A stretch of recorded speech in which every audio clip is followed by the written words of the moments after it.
Akizungumza kwa kuonyesha ramani ya mlango wa bahari Hormuz, mwenyekiti wa kwa majeshi ya Marekani Dan Kane amesema Iran imeshambulia meli za kibiashara mara 9, imeteka meli 2 za mizigo na kushambulia vikosi vya Marekani zaidi ya mara 10 tangu makubaliano kusitisha mapigano ya Aprili 8.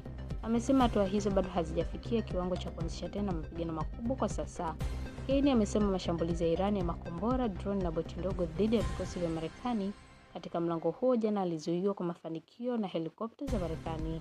Ameongeza kuwa mabaharia 22,500 waliokuwa ndani ya meli 1,550 katika meli za kibiashara wamekwama katika ghuba ya Uajemi na hawawezi kuendelea na safari. Kwa mujibu wa Kane, meli za kibiashara zitakazopita katika eneo hilo zitaweza kuona, kusikia na kuhisi nguvu ya kijeshi ya Marekani inayozunguka. Ameongeza kuwa Marekani iko tayari kuanzisha tena mapigano makubwa dhidi ya Irani iwapo itaamrishwa kufanya hivyo, na kwamba tahadhari ya sasa Marekani haipaswi kutafsiriwa kama ukosefu wa uthabiti.